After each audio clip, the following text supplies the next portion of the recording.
Les logiciels MES ou bien des logiciels Manufacturing Execution System, le pilotage de la production sont des logiciels qui sont entre la partie supervision et la partie planification. Donc la supervision se fait en temps réel, le suivi pilotage se fait en temps réel, mais la planification c'est sur le moyen long terme. Juste pour rappeler les choses, traçabilité, contrôle de la qualité, suivi de production, ordonnancement, maintenance, indicateurs, tableau de bord. C'est ça les logiciels MES. Maintenant, nous allons voir la dernière partie dans cette pyramide-là, c'est ce qu'on appelle les systèmes ERP. Donc généralement, ce sont des systèmes ERP, mais ce qui m'intéresse moi, c'est la partie GPAO dans ces systèmes-là, parce que c'est la partie GPAO qui va parler directement avec les systèmes MES. Donc les logiciels de gestion intégrée PGI, ou bien les ERP pour Enterprise Resource Planning, planification des ressources de l'entreprise, sont des logiciels, je parle logiciels, qui permettent de gérer l'ensemble des ressources de la société. Quand je dis l'ensemble des ressources,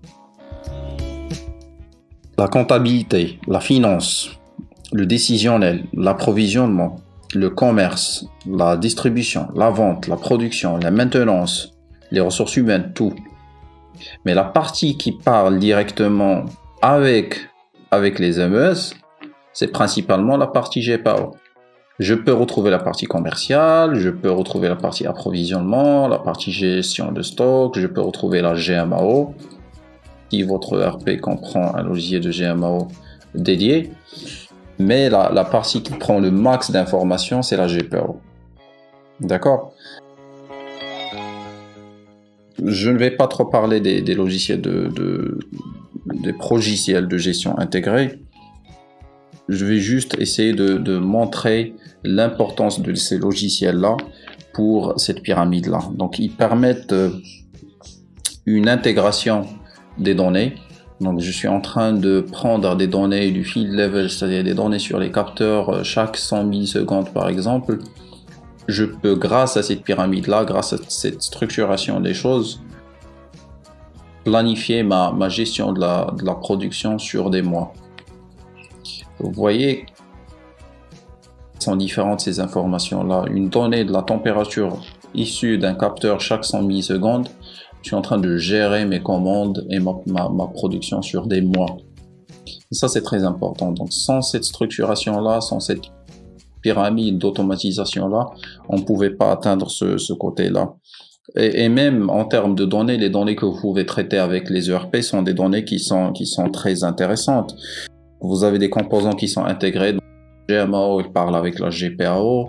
La GPAO, elle parle avec la gestion de stock. La gestion de stock, elle parle avec les achats et approvisionnement. L'achat et approvisionnement parle avec le service financier. Donc, tout ce que vous connaissez sur la société, c'est modélisable en termes de système ERP. Donc, les systèmes ERP permettent, ils sont très personnalisables. Je vais vous montrer un exemple. Keep.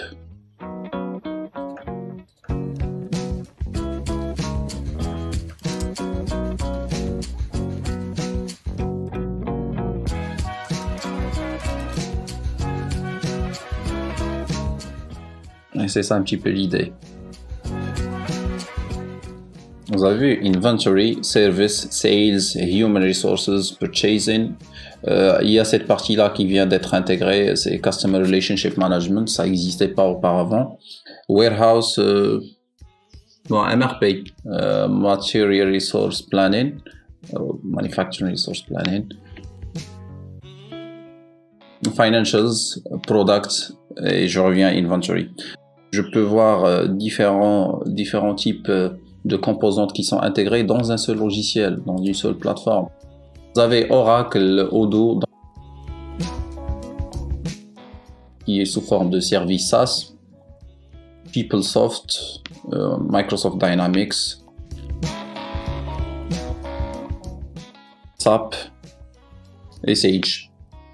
Sage sont Oracle, SAP, ce sont les acteurs majeurs sur le marché, qu'il y a Microsoft Dynamics qui a eu un petit peu de relance récemment, et Odoo grâce à son approche open et un service SaaS. Je crois que les autres aussi vont commencer à offrir la même chose que pour Odoo, donc Software as a Service. Regardez cette partie manufacturing, elle parle directement avec les systèmes MES, Supply Chain Management aussi, Purchase et Inventory pour la gestion des stocks, et Customer Relationship Management pour dire à un certain client que votre commande elle est en train d'être fabriquée dans ma ligne. Prédire un petit peu delivery times et tout. Lorsque vous faites de l'achat sur Internet et ça vous écrit to be delivered in 2 weeks, ça veut dire que vous êtes en train de parler à la partie CRM, Customer Relationship Management, qui a communiqué avec, bon, j'espère que on est en train de respecter ça, qui a communiqué avec les différentes autres composantes de l'ERP et qui a communiqué avec les systèmes MES pour suivre la production et vous donner une prédiction sur le temps de livraison.